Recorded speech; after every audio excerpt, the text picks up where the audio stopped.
Hello and welcome to my channel. My name is Heather and I make videos about politics, mostly in the UK, all from a left perspective, and mostly about the shameless weaponisation of anti-Semitism against the left that's happening. And this video is no exception. And we're going to talk about Roger Waters and Jamies Driscoll, who are in the news at the moment. And I'm joined by my friend and comrade, Talal. Hello. And my most recurring guest on this channel, we were saying. Yes, it's an honor. It is indeed. Just you remember that. It's a total honour. Right. So why are we doing Roger Waters and Jamies Driscoll together? So Roger Waters, for people who don't know, is one of the founders of Pink Floyd, doing some concerts, first of all in Germany, now in the UK, got accused of being anti-Semitic in these concerts. Jamies Driscoll, a very different character. He is the mayor of North Tyne, and he was going for selection to be the Labour candidate for the mayoral position in a slightly enlarged area, expanded area. They're going to do more devolution, and he was blocked by the Labour Party for even putting himself forward on the long list to members. So I think it's interesting. Like, one of the points that Asa Winstanley has made in an interview that I and other people did with him recently was that they'll have problems with Roger Waters, the people who are spreading these smears about anti-Semitism, because he's not a member of the Labour Party. So you don't have that mechanism that you can use, like you can with Jamies Driscoll, for example, to label someone and to use these kind of quasi-judicial processes to ensure this smear sticks. But actually, when we were talking beforehand, you raised some really interesting other comparison points, which is that there's kind of differences in the nature of the accusations against them, in the mechanisms through which those accusations are made, and really big differences in the way that Roger and Jamie are responding to them. So we're going to talk about those, but do you want to say anything to kind of introduce those issues? Yeah, so I think the first thing to point out in relation to Jamies Driscoll's case is that he's not himself being accused of spreading anti-Semitism, of incitement, of anti-Semitic comments. He's being accused of, some people use the language of sharing a platform or guilt by association, or whatever you want to call it. He's being accused of kind of indirectly involving himself in anti-Semitism by sharing a platform with Ken Loach. And yes, it's like a contagion thing, isn't it? It's like it spreads if you get close to someone, that you can catch it off them. It's really weird, right? It is like the witch hunts, that kind of frenzied idea of you got in contact with someone who's dangerous. Exactly. And in the case of Roger Waters, he is in fact being accused of actually spreading anti-Semitism. He's being accused of dressing up as a Nazi, of glorifying Nazism. And so there's a clear difference in the complaints that are being made, or the accusations that are being made. Yeah. In terms of the means, as you mentioned, Jamies Driscoll is subject to the Labour Party's processes, although it's important to note that Jamie isn't being formally disciplined. He's being deselected or prevented from standing. Yeah, prevented from standing for a new position, which makes it easier. If it was the same position, they would have to have deselected him, which is much harder, right? It's a much higher bar. Yeah, my mistake. But yeah, with Roger Waters, it's striking how many organizations and people are now involved in kind of spreading these allegations against him. Yeah. There's the Berlin police apparently undertaking an investigation. There's spokespeople for the US State Department making comments. And most recently, I think, we've had these two letters about Roger Waters from Michael Gove and Keir Starmer, both condemning him, but in slightly different approaches, I would say. Yeah, no, I think we'll come on to those when we talk about Roger, won't we? And I think the Berlin thing is really important, and we maybe can also talk about that, because the context in Germany is really different than the context in the UK. I mean, we think things about here, but in Germany, the suppression of support for Palestinians, solidarity with Palestinians, is astonishing. So recently we had the demonstration in London because it's the 75th anniversary of the Nakba, the catastrophe, the ethnic cleansing of Palestinians by the new Israeli state at that time. And in Berlin, they were not allowed to have any demonstrations. And the one small kind of commemoration they were able to have, the police just launched into it and arrested people. It was a very small event. It was a collaboration between Jews who live in Berlin and Palestinians who live in Berlin.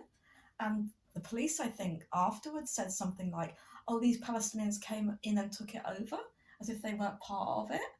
And they ended up arresting Jewish people as well anyway. So it was insane.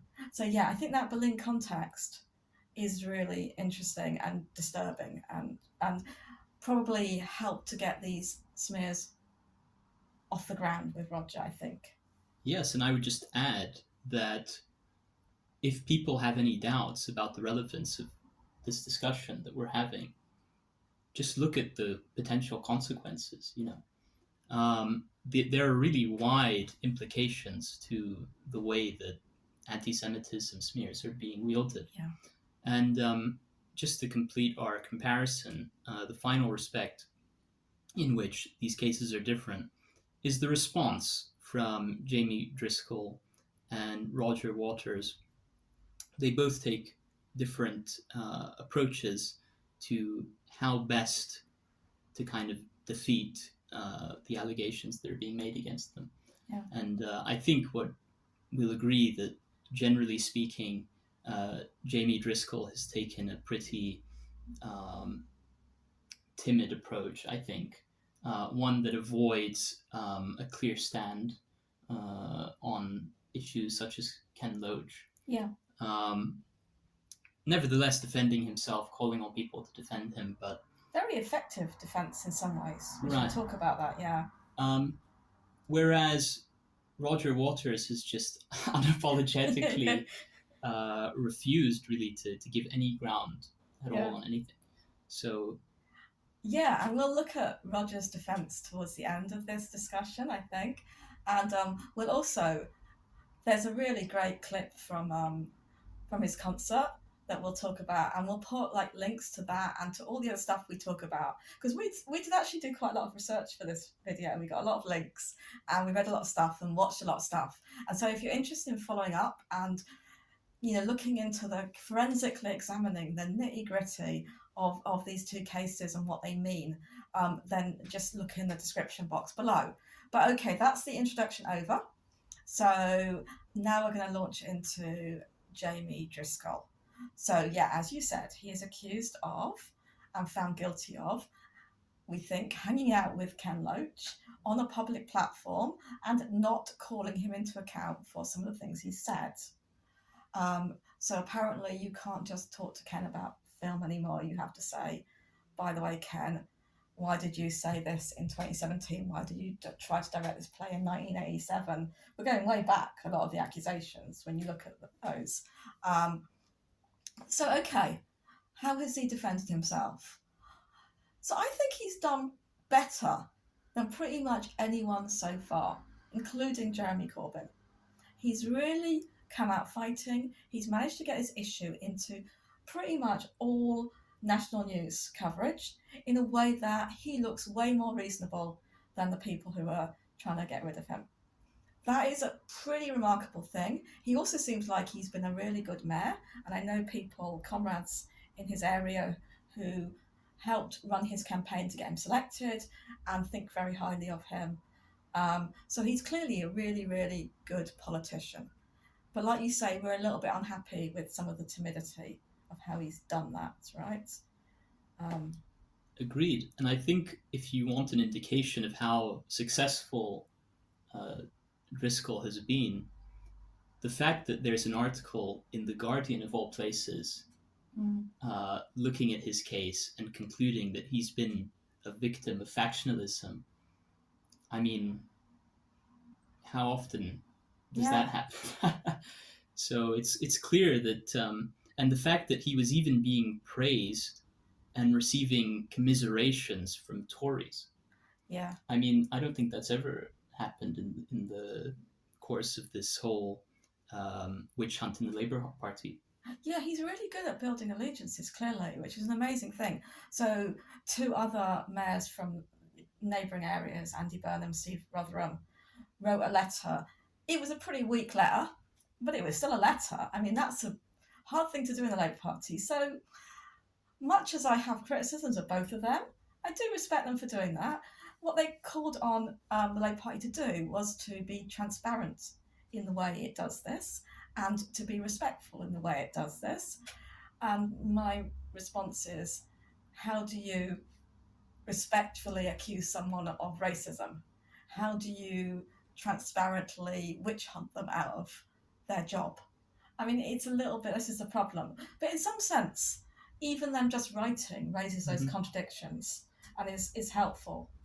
And it's like something, Andy Burnham didn't write a letter in support of Jeremy Corbyn. He didn't write a letter in support of Diane Abbott or Mark Wadsworth or Ken Livingstone. So, yeah, it's kind of remarkable that this is the case that's really crossed over. And maybe it's the moment it's happening, as well as how good a politician Jamie Driscoll is. Yeah, I would say so. And again, you have to consider the weakness of the allegation here as well. Yeah, true. You attended a cultural event with Ken Loach, and one of the... It's so laughable. Sorry. When you say that, I'm like, this is like... Right. But, so, according to this article in The Guardian by Aditya Chakrabortty, the NEC panel, which spoke to Jamie Driscoll, said something, one of these people said something to the effect of, you can't separate the work from the artist, or something like that. I'm sorry, but why are we having conversations about aesthetics and philosophy on an NEC panel? Why do I care what some NEC apparatchik has to say about the death of the author or, any of these things? Yeah. I think it's just bizarre that the need to kind of come up with something leads into these ridiculous kind of exchanges between party members and this weird apparatus, which is just insisting on finding any excuse to get rid of them. Yeah, I think it's interesting that there is a recording of this Zoom meeting and that it's gone to Aditya. I'm assuming Jamie was like smart and thought this is going to happen and recorded it and then sent it to a sympathetic journalist who he'd met and knew, which is, again, genius move, right? Okay, so total respect for that. And, we should just totally send solidarity to to all of them. Jamie Driscoll, Ken Loach, and Roger Waters, who are all under attack. And we're going to say some critical stuff about Jamie now, but it's not meant to undermine that solidarity. It's just meant to be part of a discussion about how these things work. And a lot of what I think is happening is people who are a bit naive about this issue, and much, much better politicians than either of us would be, but not as fucking anally obsessed with this issue and going into it and thinking it through. So it's meant constructively. But there is a but. So I'm just going to look now at the things which we're questioning about Jamie. So when he was first asked about this, and he was questioned about Ken Loach, he said, I'm not a spokesperson for Ken Loach. He also said, well, I've accepted the IHRA definition of anti-Semitism in the area where I'm mayor, and I've done Jewish labour movement training. And he later said, well, I haven't read the Ford report, I haven't read the HRC report. I'm a mayor, I'm trying to get stuff done. I don't want to concern myself with Labour Party factional politics. And I think that's a kind of naive approach to say, well, we can just carry on doing good stuff and it will be fine.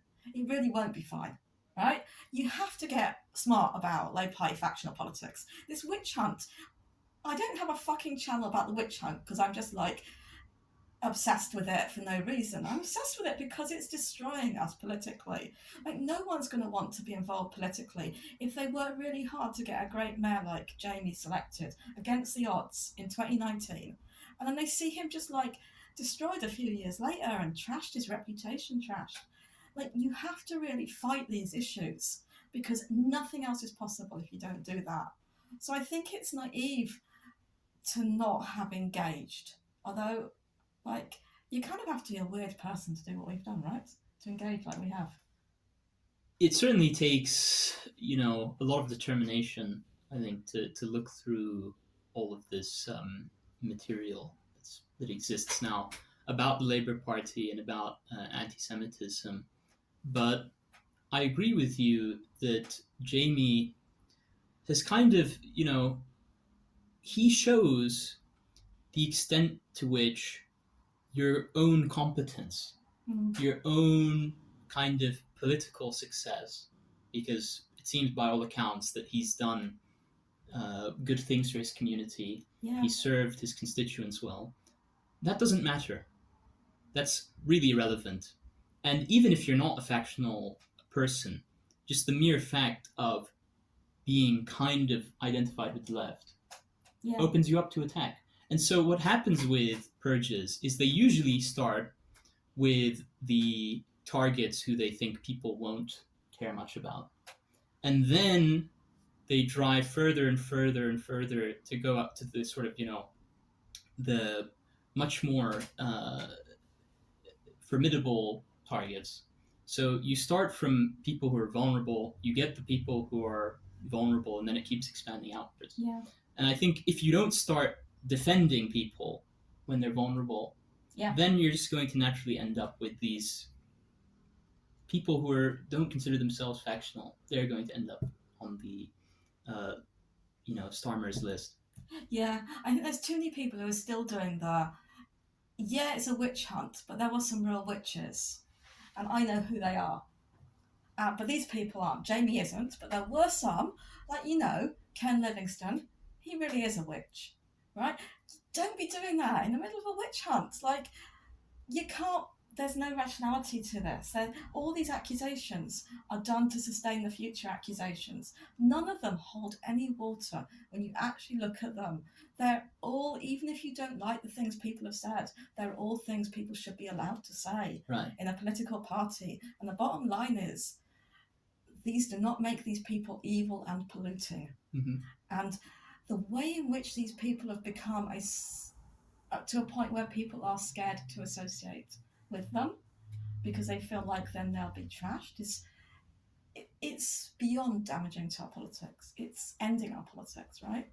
Yeah, and the one group of people you should be able to turn to when you're being attacked in the mainstream is the left. Yeah. And it's such a dereliction of duty at that time to just sort of say, sorry, we don't have any solidarity to give you. Yeah. And I think it brings us to some broader considerations about the way in which the Labour left looks at these issues, thinks about these issues. So, as usual, we see a bunch of statements have been published. Many a tweet has been written about how the Labour Party is engaged in factional behaviour. John McDonnell has even said there are questions about the process that need to be answered. So the example that I want to point to in particular is an article that John Trickett wrote in Tribune, where he said, now is the time to sort of stand up and restore democracy in the Labour Party. And the truth is, the time to stand up and fight for democracy in the Labour Party was years ago. Yeah. And the second best time to stand up and fight for democracy is now.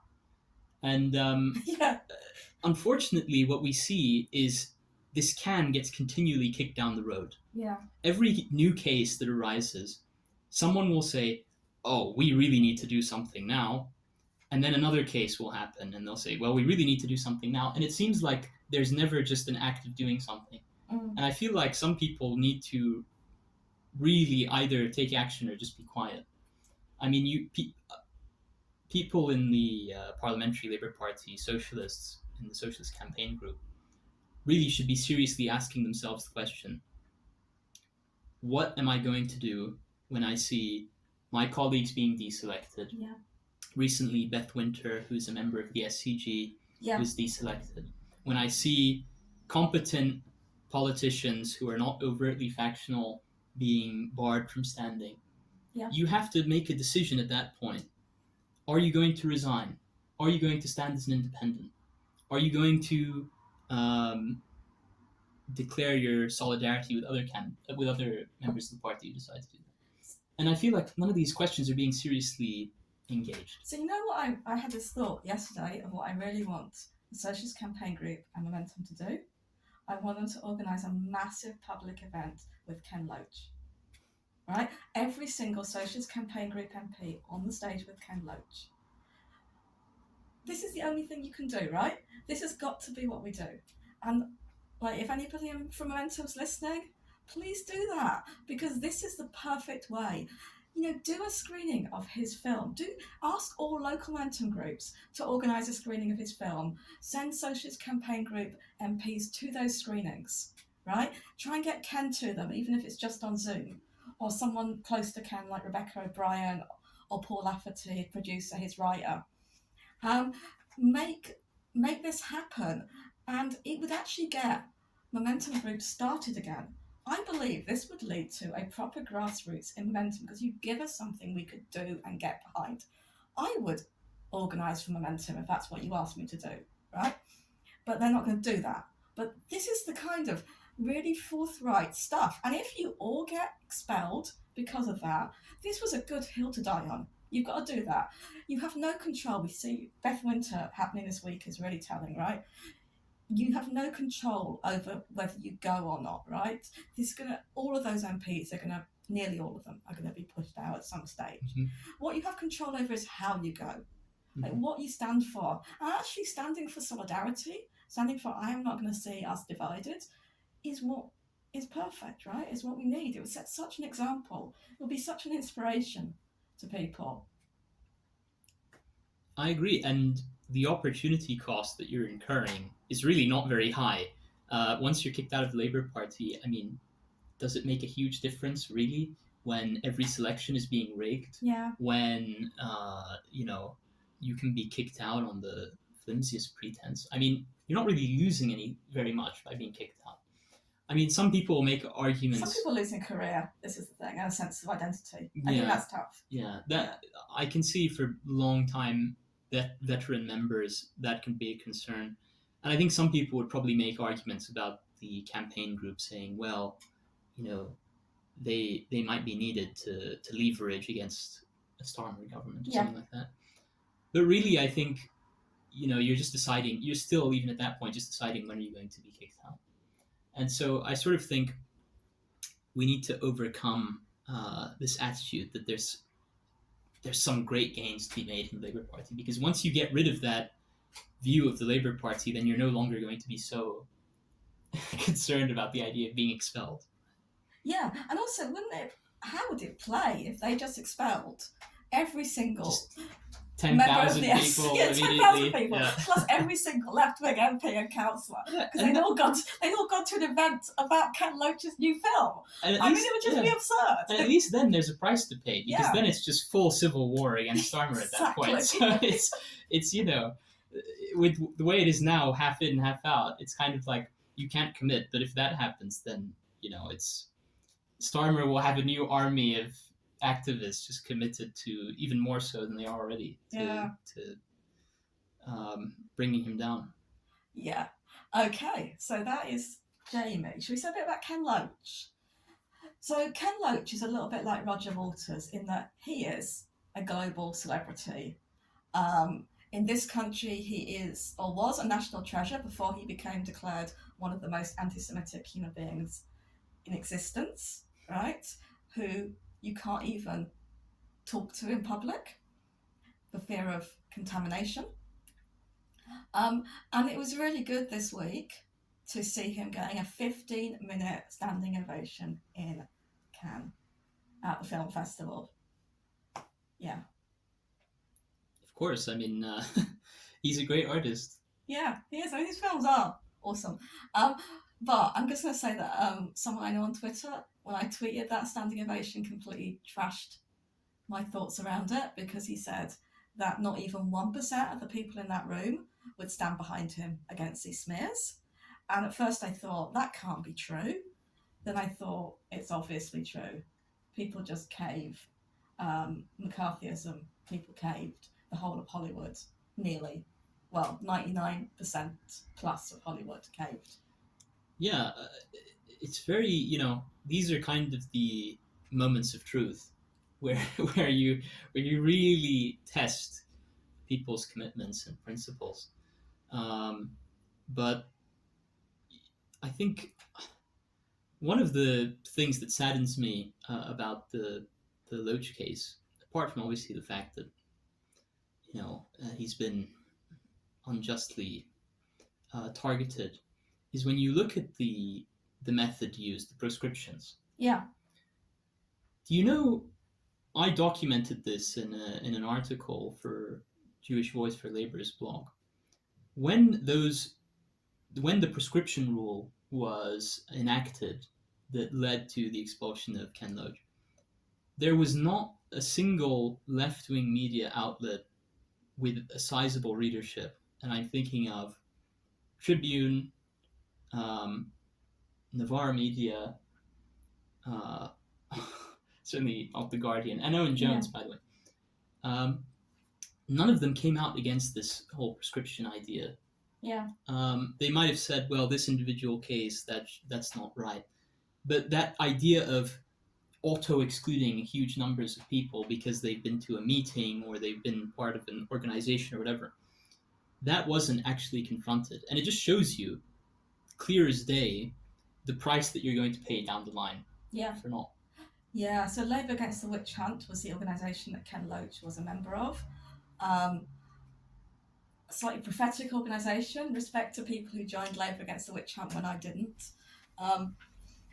And they were seen as having values that were contrary to the Labour Party, judged to, and so then anybody who was part of them was then could be removed. But not just that, but any association, it got really kind of mad. Like if you'd signed a letter Zoom meeting 3 years ago or something, and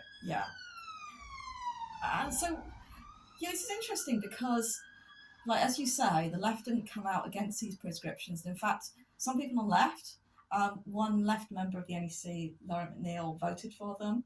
Owen Jones supported them. And it's interesting that is the thing which has led to the possibility of getting rid of Jamie, because you didn't really have to raise any specific thing about what Ken had said. You didn't have to prove he was anti-Semitic. You just had to say, this group's dodgy, he's in this group, he can go, right? It makes it very easy. There's no process of appeal. It's just an auto-exclusion. And then there was these things called the 10 pledges from the Board of Deputies of British Jews. Now, in it must have been like January 2020 when the leadership election was on. Yes. They came out with this: if you really want to tackle anti-Semitism, you need to do all these things. And they asked all the leadership candidates and all the deputy leadership candidates to sign up to them. And respect to Richard Bergen and to Dawn Butler, who were the only two who refused to do so. And both running for a deputy. True, yes, there wasn't that leeway for people running for leader. So the left candidate, Rebecca Long-Bailey, signed up. The right candidate, Keir Starmer, signed up. The candidate who nobody really was aligning with, Emily Thornberry and... Yeah, Lisa Nandy as well. Lisa didn't have that constituency, really. I think she thought she was going to be the rights candidate, and they were like, no, we like Keir, because he's that. The left will believe him. They all signed up, and one of those was, if anyone has been expelled from the Labour Party under accusations of anti-Semitism, so it doesn't have to be proved, then you have to suspend anybody who shares a platform with them. Who supports them in any way, essentially. Yeah. So if Jamies Driscoll, really, he should just be suspended, right? He shouldn't even be a member anymore. And they say you should be suspended not just if you campaign for people who are expelled, but also if you campaign for people who have themselves been suspended. Yeah. So in other words, no verdict has been made about their case. Yeah. You have some people have been suspended for very long periods of time. Yeah. And, you could have all kinds of cases like that. Where it takes a long time to process, and you're supposed to just be silent throughout that whole process, because if you even say a peep of anything that could be supported before the allegations have been proven, before the process has even gone through, you should be suspended. I mean, it's the opposite. It's kind of, this totalitarian idea of guilty before proven innocent, and it's Yes. it's really just shocking, actually, that all the candidates signed up to it, all the leadership candidates, not deputy leadership candidates. And it's shocking that Rebecca Long Bailey signed up to it, not politically shocking, but at the level of principle. Yeah. Because you would think maybe after having gone through everything with the Labour Party, some people on the left would have wanted to change strategy or direction there, but it seems no. I mean, concessions and more appeasing was the decision that was made. Yeah. Yeah, I mean, it's interesting because obviously I've been expelled, and someone who, I was really involved in the Labour Party here. Lots of people knew me, worked with me. And one person was really upset about my expulsion. She said, "Why don't you come and talk to our branch?" And she'd raised it in her branch meeting. And the secretary and the chair had been fine with it. And I was like, well, I could do this, but I don't think you really want me to. And I had to kind of explain to her that it would just lead to the branch probably being shut down. It's like, and it doesn't make sense. It doesn't make sense to her. It probably doesn't make sense when she goes back to her branch and tells them this. None of this makes sense. And I think this is coming on to Roger Waters. It's, again, like, you tell the average person the guy who co-founded Pink Floyd is like one of the most dangerous anti-Semites in the world, along with the guy who directed Kes, and people are like, what the fuck, right? Mm-hmm. And I don't think it's really helping people to understand what anti-Semitism is. No, I mean, it's certainly muddying the waters and confusing. No pun intended. Yeah. But it's many people have pointed out that this whole anti-Semitism smear or scandal machine ultimately has the effect of, number one, completely distorting the meaning of anti-Semitism, but number two, distracting attention from threats like the far right, because people are laser focused on, whether this criticism of Israel could or maybe couldn't, I mean, who knows, but maybe it does meet the IHRA definition. Yeah. Maybe it does. And then, really kind of distorting priorities in terms of what people should be thinking about as anti-racists who want to fight racism and discrimination. And so, it's damaging in both of those ways. And actually, Roger Waters' case really shows that up, and it brings that into focus.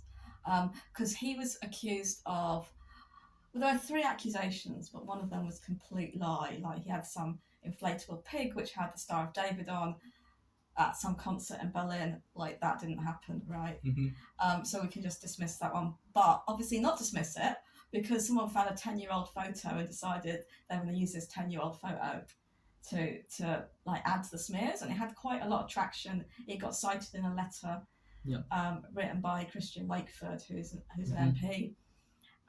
We might come on to him. And the other 2 accusations were this kind of attempting to confront the threat of fascism, right? Which is rising across the globe.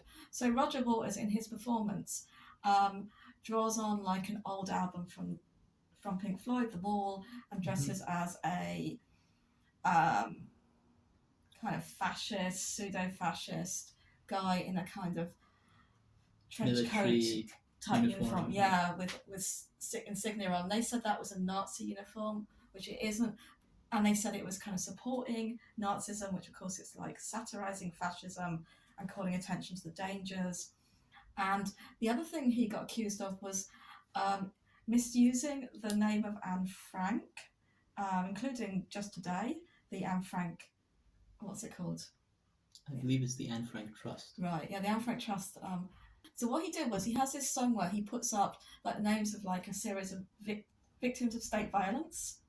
And one of them is Anne Frank, and he has on it saying where this person was killed and why they were killed and who killed them. And with Anne Frank, she's killed for being Jewish. And the reason why this was said to undermine the Holocaust, I think, was that it was one of the other victims of state violence was the journalist, Palestinian-American journalist, Shireen Abu Akleh. And of course, she was killed for being Palestinian by the Israeli state. And that juxtaposition was seen as a problem. But why is it a problem? Can we never put the Holocaust next to anything else? Can we never put it next to anything related to Israel and Palestine ever? Is that intrinsically one of the most anti-Semitic things you can do? I mean, that seems to be where we're at. But of course, again, that's drawing attention to fascist states using violence against their populations. So this is a very direct case of what you're talking about, of us using anti-Semitism to slide away from actually tackling the real threat, or what we would see as the real threat. Absolutely. And I think it's very unfortunate the way in which there are never any... This conversation in general is carried on at such a low level that there's never any need for explanations, there's no need for reasons, there's no need for arguments. Someone said he desecrated the memory of Anne Frank. Someone in a position of authority. Right. And this idea that desecration is what you're doing by including in your list of people who have suffered under racist authoritarian violence Jews. The idea that including Jews is somehow anti-Semitic because comparison for reasons that are quite unclear in all circumstances and in all ways, no matter how they're used, are anti-Semitic. Yeah. I mean, I don't understand how a reasonable person can look at that and accept it. So this is a little bit to do with, so I did a video about the use of Nazi comparisons in UK politics, and one of the books I read for that is very clear there's a whole portion of people who are involved in Holocaust memorial work who want to exceptionalise the Holocaust to such an extent that you take it out of history. And I think there was something to do with that going on. So it was beyond, I think, just the you've got Anne Frank and you've got a Palestinian together. It was you're right. You should not put a victim of the Holocaust in comparison with any other victim of state violence, because that brings it down to a level that it should not be brought down to. It should be outside of history. And it's a real problem when you put anything outside of history. It's not the way we should be remembering anything, in my view, because it doesn't help us look critically at anything. It doesn't help us take lessons from it. When there's so much at stake in these conversations about victims of fascist regimes, of racist violence, it's very, very hard to express, I think, any kind of argument. Because people just kind of turn off. Yeah. They say that was with the statement made by the Anne Frank Trust. That's the feeling that I got. It was quite a glib response, just sort of switching off, not engaging. And it's a really, really, it's a really awful statement, even by their own standards, because it says something like, Pink Floyd sung "We Don't Need No Education," but it seems Roger Waters does need an education about anti-Semitism. Yeah. What do you say, really? And the level of consensus around this issue is really disturbing, right? So it starts off with this. I mean, he is the bipartisan MP, Christian Wakeford, so it's appropriate it started with him because he was a Tory and then he's Labour. And so he was the first person to raise it because Roger Waters was playing an arena in Manchester, which is near his constituency or in his constituency, I don't know. And then Alex Sobel, the Labour MP, jumped on that and said this shouldn't happen, this is terrible.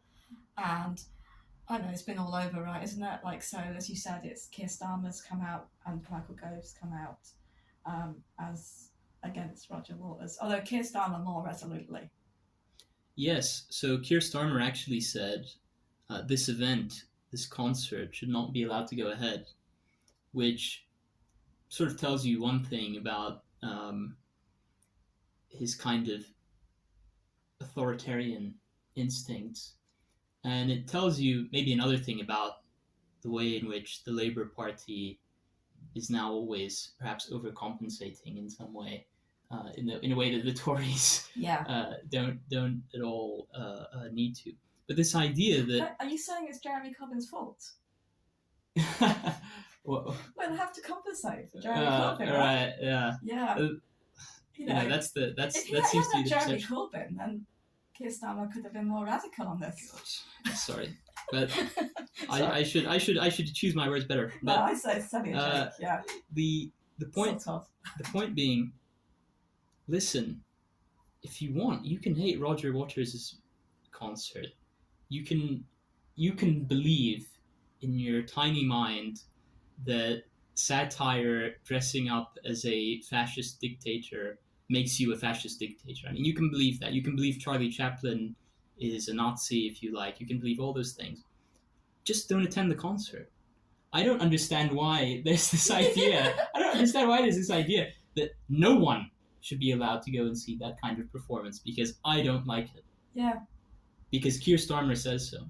Because it seems like the attitude is that every single person there, by seeing that performance, somehow damages Jewish people directly.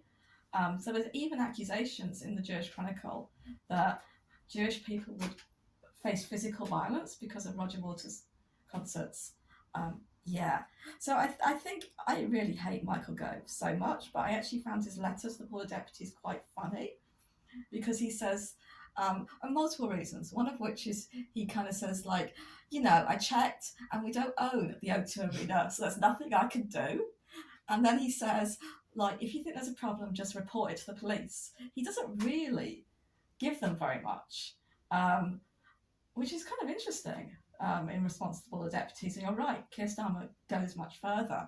And he also says something like, yeah, we believe in free speech, but, everybody who's got a big, responsible public position, they should use that carefully. And Roger Waters has gone beyond that. Mm-hmm.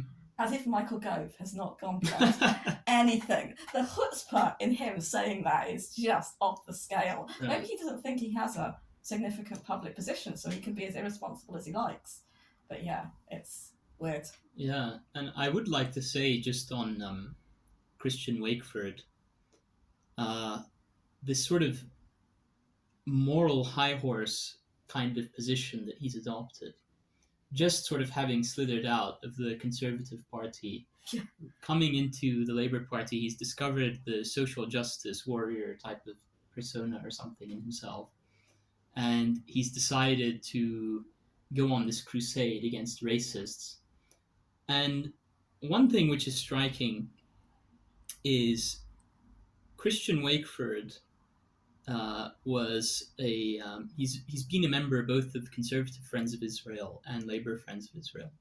I'm not here trying to draw some conspiratorial notions out of this, but he has been on record visiting Israel, talking about attending events with Israeli politicians like Avigdor Lieberman, who has said horrifying things about Palestinians, who has talked about how there are no innocent people in Gaza. Yeah. Palestinians should have their heads chopped off.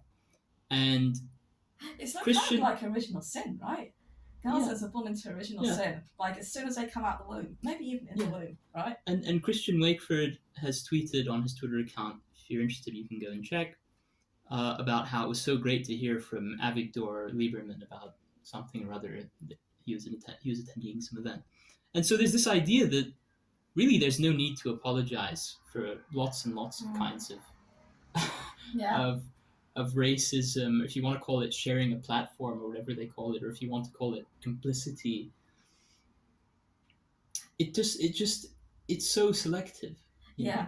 That actually kind of quite nicely brings us on to Roger Waters' response, because he did this like nice little bit on stage where he said what's happening to me is like what's happened to Jeremy Corbyn, and he also calls Christian Wakeford a fucking moron. So we're not calling him that, but we're quoting Roger. And he really comes out fighting. Like, very rare you see someone that strident and that confident. And I guess, he's an older guy, he's got his celebrity, he's in front of a crowd of thousands upon thousands of people who've paid to see him perform and who will cheer him. And it's wonderful. It is. And he's got the money to sue when he's attacked, as he did in Germany, to keep going. So he has a kind of the money and the fame give him a bit of a protective barrier, and the independence. He's not going to lose his job. He's not going to have his position threatened, even though obviously it's really horrible what's happening to him. Don't want to undervalue that, but he has a little bit more leverage, I guess, space than other people, maybe. Yeah, I think that's probably true. And also, I think it's sort of similar to the case of Jamie Driscoll. I have been seeing, at least on social media, that people have been showing solidarity with Roger Waters. They haven't been attacking him, throwing him under the bus. And, I think it's maybe both of these cases sort of are a hopeful sign, in the sense that it's come to a point where no one can really afford to ignore the scale of the problem and the need to deal with this purge. Yeah, and it feels a little bit like overreach. Like, can you really double down on these people who most people in Britain know? Like, maybe a lot of people in the world, not most, but a lot of people in the world know Ken Loach and they know Roger Waters. And, as we were noting earlier, there's tribute bands to Pink Floyd in Israel. These people are familiar. There's a sense of like, how we have this kind of parasocial relationship to celebrities. We feel like a sense of connection to them when we see their work, they see their films. I mean, I haven't listened to Pink Floyd for a really long time until this week. And I was remembering, I used to listen to The Wall loads. And it was like, it feels really lovely. And you feel like you have a connection to people. And maybe this is overreach to pick on people like this, and that people start to question, maybe in a good way, maybe in a bad way. Maybe this will bring out kind of like accusations against Jewish people ganging up on other people. Maybe this is dangerous. Yeah. But maybe it will be in a good way. Maybe it will make people question the role of Israel, the role of the establishment in pushing forward these ideas. So maybe we should end on that kind of optimistic possibility. Yeah, I think we've come to a point where even Owen Jones talks about witch hunt. It's a very time-delimited witch hunt. The witch hunt. I understand it's very strictly. It starts as soon as Keir Starmer comes in. Yes, then, it actually started under Ian Nicol. Oh, right. And then it stopped completely the moment Jenny Foreman took over, and it restarted again when Keir Starmer takes over as leader. But it's just got like has a little pause. It's sort of a jagged history. But it's like if you're in a relationship and you're on a break for a while. I think at least there's an acknowledgement at this point in time that this is a serious issue. Yeah. And now there's consensus on that, and no one any longer, I think, is going to pretend that we can just hush continue with the same old kind of politics. Absolutely. Well, thank you for the discussion. It's always really nice talking to you about these things, because we kind of see it similarly but not completely right, which is a good place to be. And you are really good at the detailed analysis of what is going on. So I really appreciate that. So do follow Talal on Twitter. I'll put a link to his Twitter in the description below, along with everything else. And please start joining the discussion. Like you can tweet to us. You can also write comments below. We really appreciate the comments. I really love answering them and thinking about them. And even though my last video did really shit with views, I didn't care because I got some of the loveliest, thoughtful comments that really helped me. So yeah, if you have time and you feel the need, do that, or like or share, or just watching is lovely. Thank you. So yeah, have a nice, hopefully it's still sunny when you're watching this video. Have a lovely weekend, and there'll be another video coming out soon.